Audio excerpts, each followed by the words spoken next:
I should have known something was off the moment Grandma called me using her special voice. Hey everyone, before we dive in, make sure to subscribe to the channel so you don't miss stories like this. Now let's start today's story. It wasn't the gentle, weekend tea voice she used when she wanted to hear about school, nor the sharp, battle-ready tone she used whenever scolding Dad about forgetting to water her jade plants. No. This one quivered with excitement, layered with a ribbon of mischief, like she'd been keeping a delicious secret tucked behind her teeth.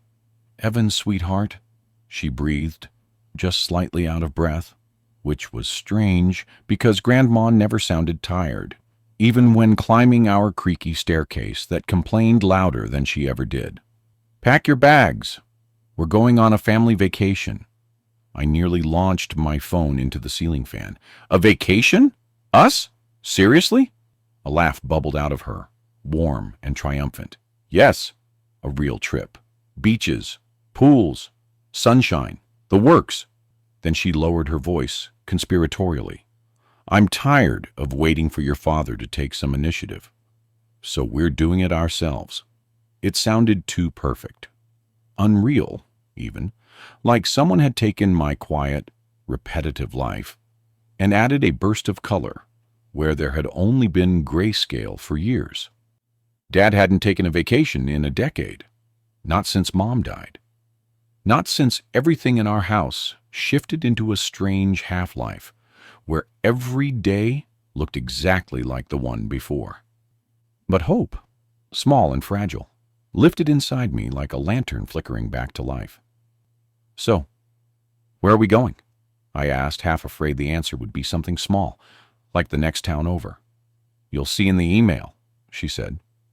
"But trust me, you deserve this, more than you know." The email arrived 5 minutes later. My jaw nearly hit the floor. Bali, 10 days, private villa, flights included. Total cost, over $9,000. I stared at the itinerary, reading it twice, then a third time. Grandma wasn't rich. She lived comfortably, sure, with her pension and the house Grandpa left her. But $9,000 on us. This was bigger than I expected. Bigger than she'd ever done. Adrenaline lit me up. I printed the itinerary, the pages warm in my hands, and sprinted downstairs. Dad was at the kitchen counter, mug in hand, already dressed for another day of work. Same navy tie, same crisp shirt, same expression that had become so familiar it barely felt human anymore. Distant, drained, sealed shut like a vault. "Dad!" I blurted, waving the itinerary. "You won't believe what Grandma—" "No." The single word sliced the air cleanly in half.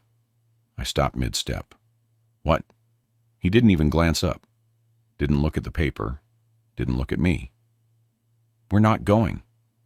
My heart stumbled. "But she already booked everything. It's all paid for, and—" I said no. Sharper this time, like he was cutting off oxygen. I stared at him, confusion twisting into frustration. "Why? It's a vacation. It's just 10 days. You haven't taken time off, and—" "Evan." The tone dropped. Heavy. Final. A tone I'd learned not to argue with. One that always meant the discussion was over, whether I liked it or not. "Stay home," he said. "We're not going?" Hope shriveled in my chest, curling into something small and cold. "Why are you being like this?" The words escaped before I could smother them. For the first time, he looked at me, and something flickered in his eyes. Exhaustion, yes, but beneath that, fear. A raw, shaken fear I'd only seen once before.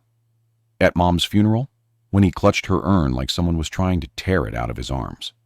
"Because it's not safe," he whispered. "Not safe? Bali? People literally honeymooned there." "Dad, it's not a war zone. It's a beach vacation." "Evan, drop it!" Before I could argue, the doorbell rang, loud enough to rattle the glass panel. I didn't need to check. Only one person rang like that. Grandma. She stepped inside with the force of a storm. Not loud, but purposeful. Her eyes, usually soft and twinkling, were sharp as polished glass. "You told Evan you're not going," she said, her voice strangely calm.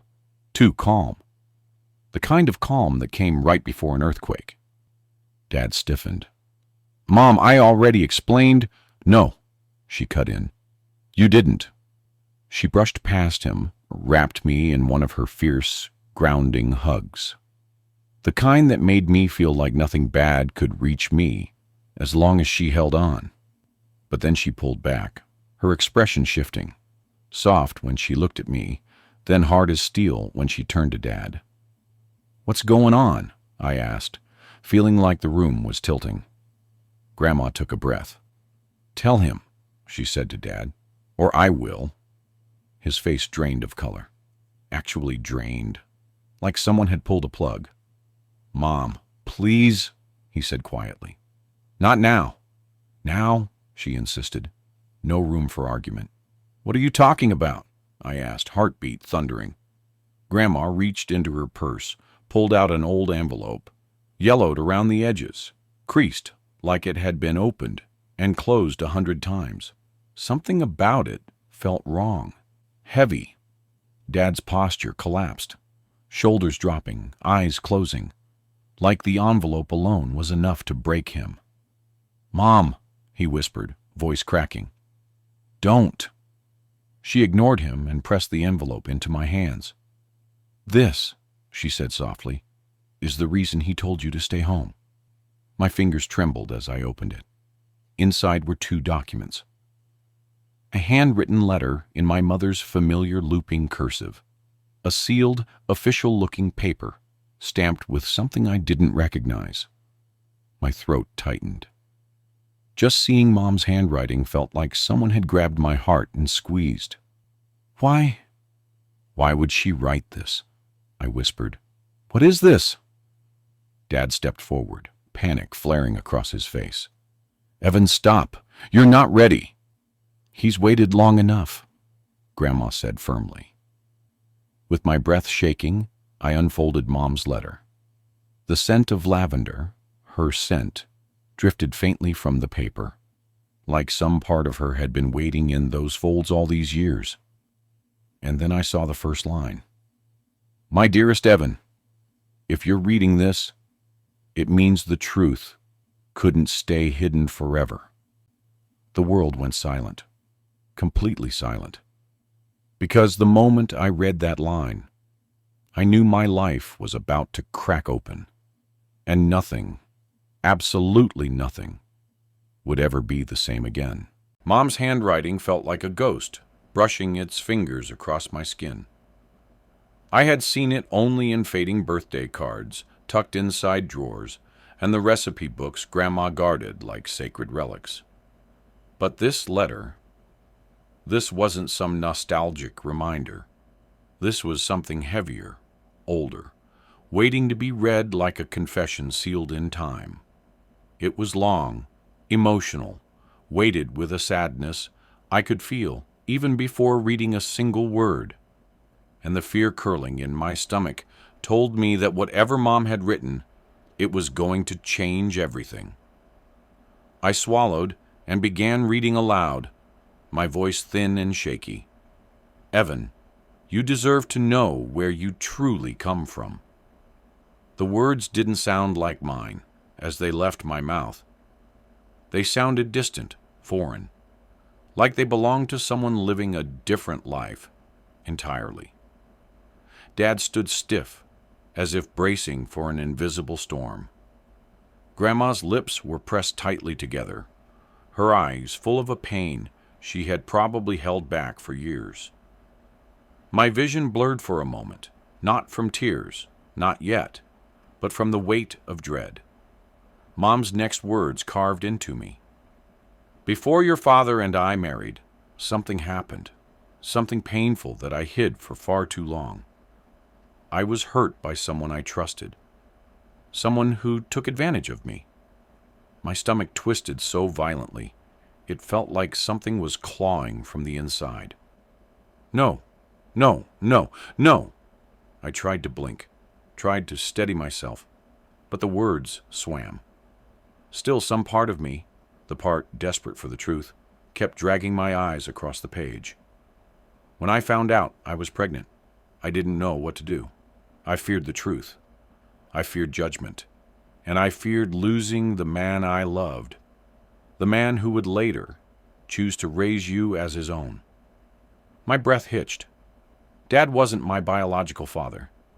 Those 5 words felt like a hammer to my chest. I raised my eyes slowly, terrified of what I would see. Dad's face was crushed, broken, tears filling the spaces he tried so hard to seal. "Evan," he whispered, voice trembling, "I'm so sorry." The floor didn't feel stable anymore. My heartbeat hammered against my ribs so hard I felt dizzy. "Why didn't you tell me?" I choked out. He exhaled shakily, rubbing the side of his jaw like he was trying to hold himself together. "Because I was afraid. Afraid you'd look at me like I wasn't your dad anymore. Afraid I'd lose you the moment you knew." His voice cracked, a sound I'd almost forgotten he could make. Grandma stepped forward, shoulders squared like she'd been preparing for this day for years. "Your mother begged him not to tell you. She didn't want you to grow up with someone else's crime sitting on your shoulders. But secrets." She shook her head. "Secrets always come out. They always find their way to the light." I looked back at the envelope, at the second document I'd barely touched. My fingers trembled as I unfolded it. DNA results, short, routine, scientific, and devastating. Probability of paternity, 0%. Not the biological father. The words hit with the cold precision of a blade. I couldn't breathe. I couldn't even move. It felt like the ground beneath me had opened, swallowing everything I had ever known about my life. Mom's letter continued, my eyes dragging across each sentence like I was walking barefoot over broken glass. "The man who hurt me left the country shortly after. He built a new life in Bali. Your father never wanted you anywhere near him. The air left my lungs. Bali. The vacation. The flights. The money Grandma spent. Dad's panic. The puzzle pieces slammed together, the picture forming faster than I could process. So that's why you told me to stay home," I whispered, my voice rasping and broken. "Not because you didn't want to go, not because it wasn't safe, but because the man who—" I couldn't finish. The sentence burned like fire in my mouth. Dad's chin quivered, and he lowered his gaze. "I couldn't risk you running into him. Not ever." My hands felt numb, like they didn't belong to me anymore. My chest tightened so painfully, I wondered if hearts could actually split open. "Why didn't you tell me earlier?" I whispered again. Not because I expected a new answer, but because the question echoed from every corner of my life. Dad swallowed hard. "Because the day your mother died, she made me promise. She was terrified the truth would ruin your childhood, your sense of self, everything she wanted to protect. I promised to keep her secret. I promised to protect you, even if that meant carrying this weight alone." Grandma's voice softened, but her words were sharp. "But secrets don't protect us. They poison us. And this one has been poisoning all of you for years." Dad flinched like her words had cut through bone. I didn't know how to feel. Anger, sadness, confusion, fear, all of them crashed together in a dizzying wave, leaving me drowning in emotions I couldn't name fast enough. Grandma stepped closer, resting a warm, steady hand on my shoulder. "This trip isn't just a vacation.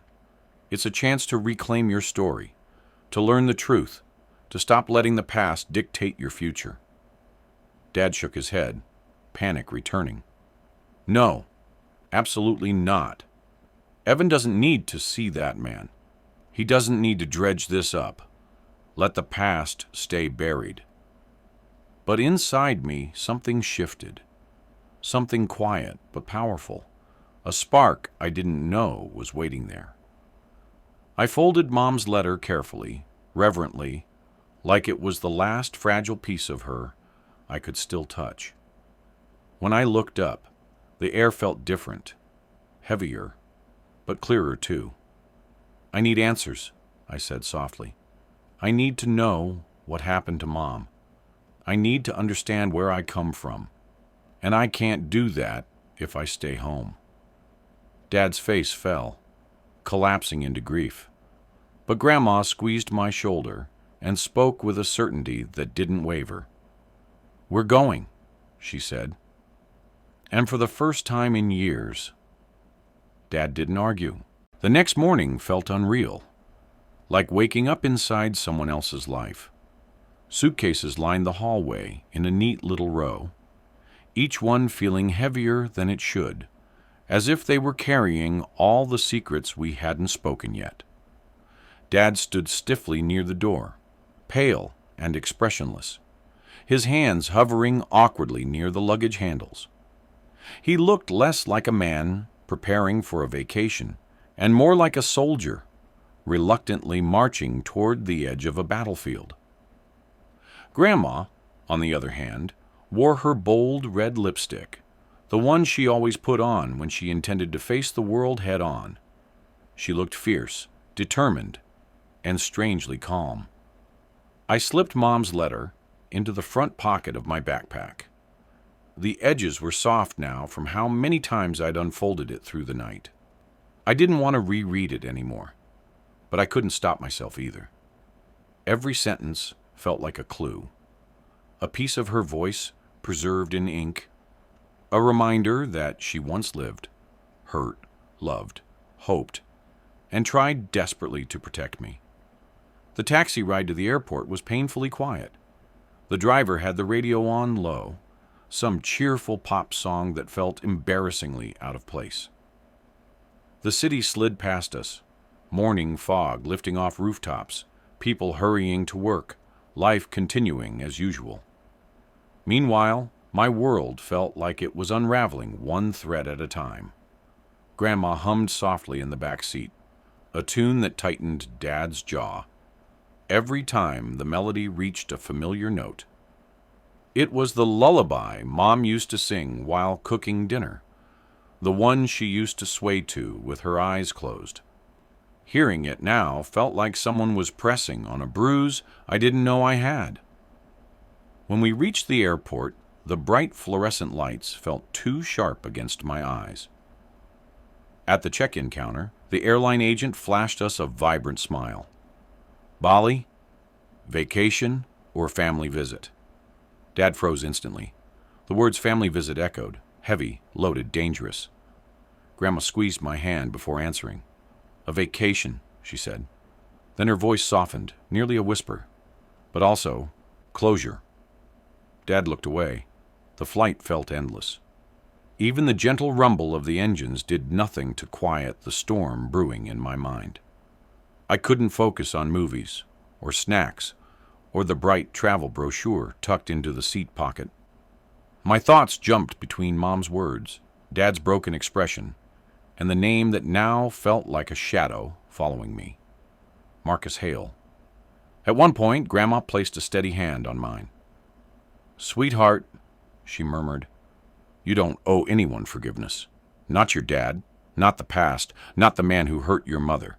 This journey," she squeezed my fingers, "is for you." I nodded, but my emotions were tangled too tightly to separate. Confusion, fear, anger, curiosity, 1,000 things running parallel inside me, none of them slowing down. Dad sat in the aisle seat, his hands clasped tightly, knuckles white.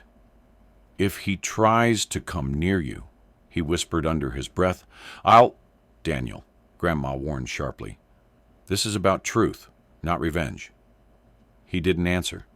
He just closed his eyes as if the conversation itself burned. When we finally landed, Bali welcomed us with a burst of warmth and color. The humid air wrapped around me instantly, thick but fragrant, a mix of salt, tropical flowers, and street market spices, drifting through the open-air terminal. Outside, waves of people moved in every direction, families reuniting, friends laughing, tourists snapping pictures like they'd stepped into paradise. But inside my chest, everything felt cold and tight. Our villa was stunning. White stone steps leading to a private pool, palm trees swaying overhead, an outdoor shower tucked behind bamboo panels. It should have felt like paradise. Instead, it felt like the front porch of a truth we weren't ready to open. Dad barely placed his suitcase down before pacing the living room, his footsteps sharp against the polished wooden floors. "You two can enjoy the beach," he said shakily. "I'll stay inside. I'll keep watch. I'll make sure he doesn't come near." "Daniel!" Grandma snapped, the sound cutting through the room. "We are not here to hide. We are here to confront." Dad's expression twisted. "Confront? Mom, you don't understand what kind of man he is." She stepped closer, voice low but firm. "And I don't care. I'm done watching you let fear control your life." And Evans. Dad's shoulders dropped, defeated, like he'd been carrying this weight far longer than any of us realized. I took a deep breath, pushing past the tremor in my chest. "Dad, who is he? The man who hurt Mom. What's his name?" Dad hesitated, torn between fear and duty. Then he whispered it. "Marcus Hale." The name didn't mean anything to me. Not yet. But it pulsed through my head like a heartbeat. "Does he know I exist?" I asked quietly. Dad's answer came like a slow exhale. "Yes." The blood in my veins turned ice cold. "How?" My voice was barely a whisper. Dad sank onto the couch, his hands trembling. "Because I told him, years ago, before your mother died. I found him online, his business profile. I messaged him. I warned him to stay away from us." Grandma inhaled sharply. "You told him, and you never told me?" "I didn't tell anyone," Dad murmured, eyes glassy. "He replied once. He said he wanted nothing to do with the past. Then he blocked me." Something cracked inside me, a mix of hurt and rage I didn't know how to contain. So he knew. He knew I existed. He knew what he had done. And he still chose to walk away without a second thought. Grandma straightened her back, eyes burning with purpose. "Tomorrow," she declared, "we find him." Dad jerked his head up. "No, we are not." "It is happening," she said, cutting him off. "For Evan. For your wife. For the truth she never got the chance to speak out loud." Dad looked at me then, really looked, his eyes full of fear and guilt and something heartbreakingly soft. "Evan," he whispered, voice cracking, "no matter what happens tomorrow, I am your father. Always." I hesitated, the words hitting deep. Then finally, slowly, I nodded. Because tomorrow, my entire world would shift again. And I needed to be ready. We found him on the third morning. It still amazes me how Grandma managed to uncover his location so quickly. It wasn't luck. It was determination, the stubborn, relentless kind that comes from decades of protecting a family that had been cracked open more than once. When she marched up to us the night before, with a printed address and a grim expression, Dad went pale. I barely slept. My thoughts felt like waves crashing against each other, restless and bruising. The address led us to a beachfront bar, a small place tucked between a row of surf shops and a cafe selling overpriced smoothies. The bar wasn't some dark, hidden place like I had imagined. It was airy, modern, vibrant, with whitewashed walls and a bamboo roof that swayed lightly in the ocean breeze. Tourists lounged on wooden stools, sunglasses pushed into their hair, sipping cocktails the color of sunsets. Laughter drifted out toward the shore, the scent of salt water mixed with fresh lime. It was too peaceful, too calm for the man who had split my family in half before I was even old enough to know what a family was supposed to be. Dad walked beside me, each step stiff, like his limbs had forgotten how to move naturally. Grandma led the way, her posture straight, chin lifted, as if she were leading us into a courtroom instead of a bar. I followed silently, my heart beat loud enough that I felt it in my throat. Inside, light filtered through slatted windows and danced across the bottles lining the shelves. The music was soft, the kind meant to make people stay longer, drink slower, forget their troubles. And there, behind the counter, wiping a tall glass with a linen cloth, was Marcus Hale, my biological father, the man whose existence had been a shadow in the corners of every unanswered question in my childhood. The man Mom cried about only once. The night she finally told Dad the truth. The man Dad hated. The man Grandma despised. He looked nothing like I imagined. I thought he'd be sharp, intimidating, maybe even harsh-looking. But instead, he looked unsettlingly normal. Tall, broad shoulders but relaxed posture, tanned skin, salt and pepper hair that made him look like he belonged permanently near the ocean. A casual linen shirt, sleeves rolled to his elbows. He looked like someone who lived softly, freely, someone unburdened, someone untouched by guilt. And that made something sharp twist in my stomach. I stopped walking, completely froze. Dad sensed it. His hand came down on my shoulder, steady and protective, the same way he used to do when I had nightmares as a kid. He didn't say anything. He just grounded me. Marcus glanced up at us mid-wipe, his casual smile fading the instant his eyes met mine. His hands stilled, fingers tightening around the glass before he set it down. Confusion flickered across his face. Quick, fleeting, then faded into something deeper. Recognition? Panic? Denial? I couldn't tell. It was like he was watching a ghost walk in. Grandma didn't wait for pleasantries. She marched straight to the bar. "Marcus Hale?" Her voice was sharp enough to cut through the soft music. He set the cloth aside slowly. "Yes. Can I help you?" Dad stepped forward, voice trembling with anger he had bottled up for years. "You know who we are." Marcus's gaze darted to me again, slower this time, longer, like he couldn't look away, even if he wanted to. His expression tightened.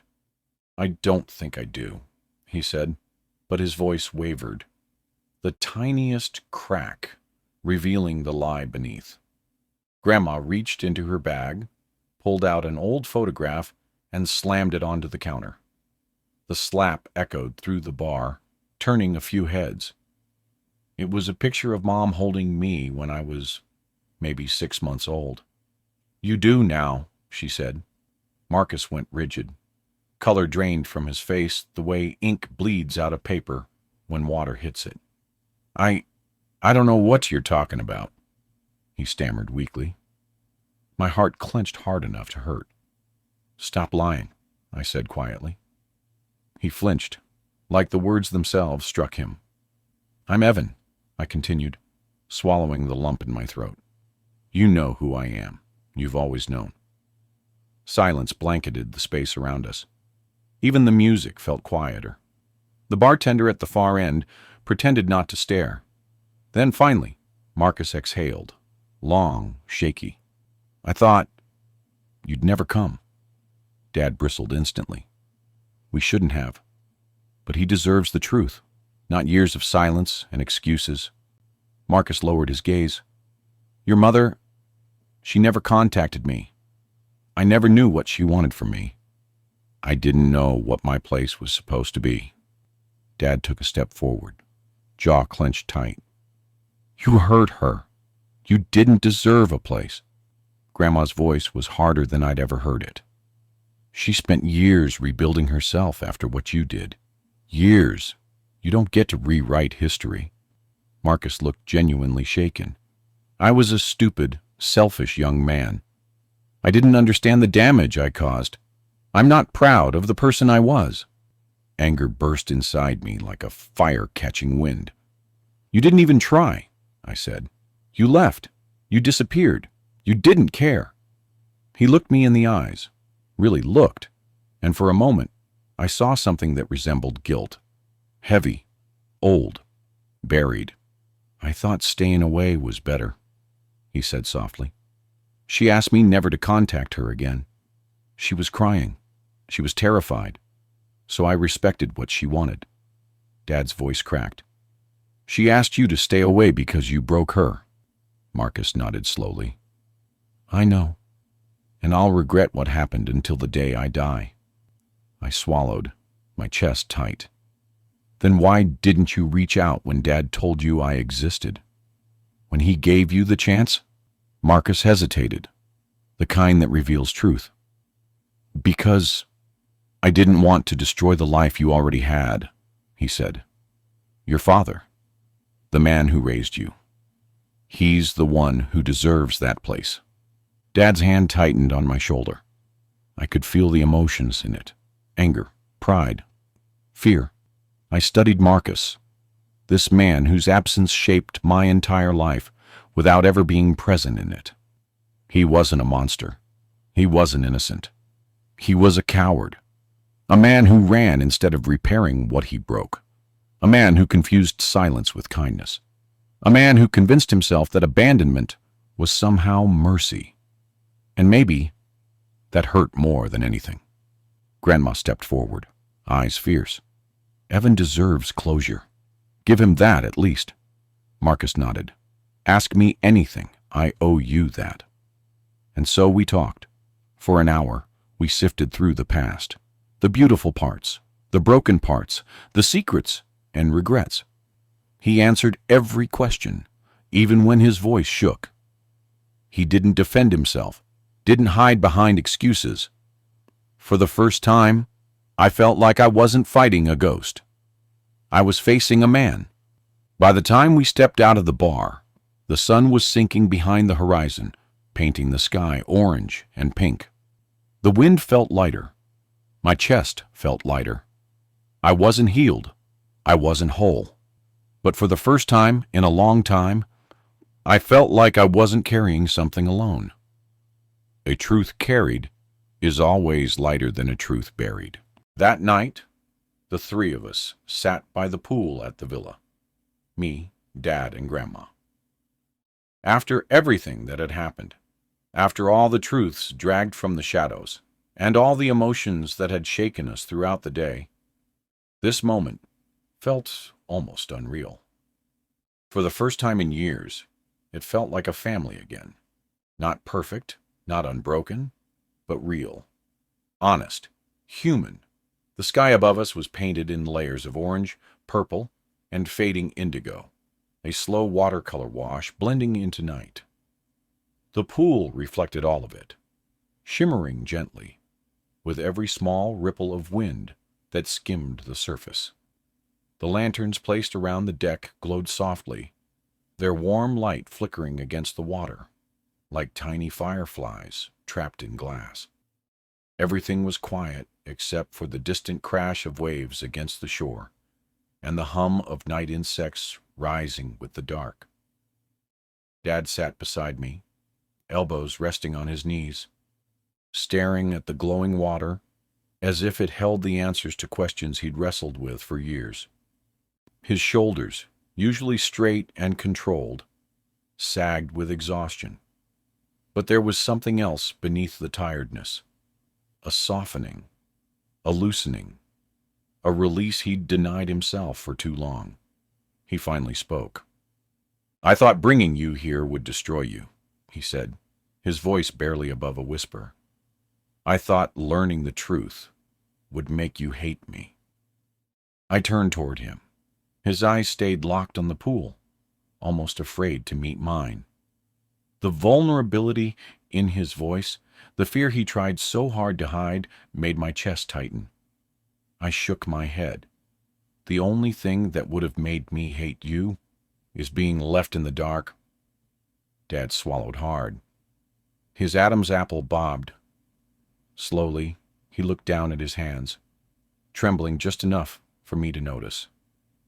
His fingers curled and uncurled restlessly, like he was trying to quiet the guilt still pulsing through him.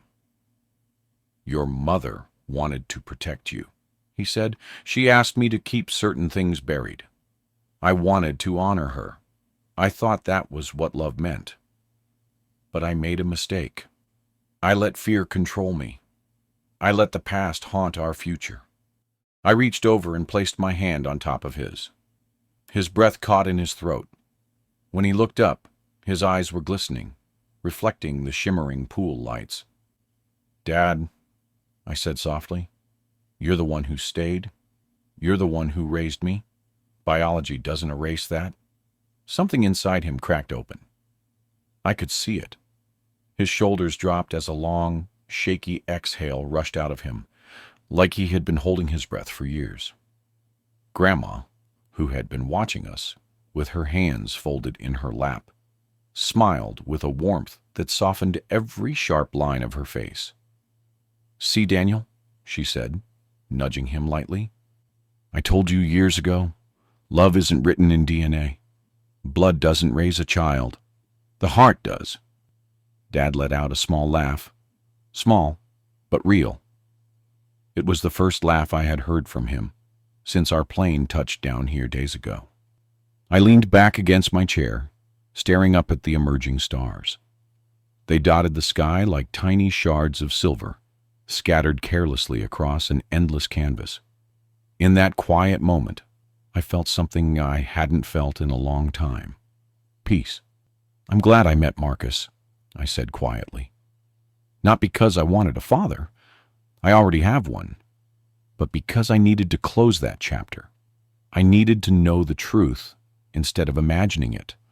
Dad reached over and squeezed my shoulder gently, his touch warm and steady. Grandma added softly, "And your mother would be so proud of you. Not for confronting him, but for letting truth guide your heart instead of anger. She always wanted you to grow into someone who chose compassion over bitterness." A lump formed in my throat. I didn't trust myself to speak for a moment. We fell into a peaceful silence that stretched comfortably between us. The air smelled of ocean salt and blooming frangipani flowers. A soft breeze drifted across the pool, sending ripples towards the edges, like whispered secrets. Somewhere in the distance, faint music floated through the night, slow, melodic, calming, blending with the rhythm of waves crashing gently against the shore. Dad broke the silence after a while. "Evan." He hesitated, making sure his voice wouldn't shake. "Thank you for giving me another chance." I turned to him, offering a small smile. "You never lost it." Grandma lifted her glass of iced tea, the ice cubes clinking softly. "To truth," she declared, her voice warm with pride. "To healing. And to the boy who brought light back into this family when it needed it most." Dad lifted his glass too, echoing her motion. "And to Mom," he said quietly, "for her strength, her love, and her courage to face what she went through." My throat tightened again. I raised my glass. "To Mom." We clinked glasses, gently, respectfully, letting the moment settle like a soft blanket over our shoulders. We stayed outside until the sky was fully dark, until the stars sharpened and the lanterns flickered lower. The night felt endless, but in the best way, like we were suspended outside of time, held in a small pocket of healing that none of us wanted to break. Days later, when the trip ended and we returned home, nothing was quite the same. But strangely, everything felt lighter, as if a storm that had hovered over us for years had finally passed. The secret that once divided us, twisted us, haunted us, gnawed at the edges of every interaction, had finally been exposed, confronted, released. On the plane ride home, Dad rested his head against the seat, closed his eyes, and whispered so quietly I almost missed it. "I spent years being afraid of losing you. I didn't realize the truth would bring you closer." Maybe he was right. Because as the wheels touched down on the runway, I felt something shift inside me. Something subtle but powerful. Family isn't the blood that creates you. Family is the people who choose you, who fight for you, who stay even when the truth threatens to break everything apart. And Dad, he never stopped choosing me. If you enjoyed this story, don't forget to subscribe to the channel for more heartfelt stories like this. Thank you for listening, and I'll see you in the next story.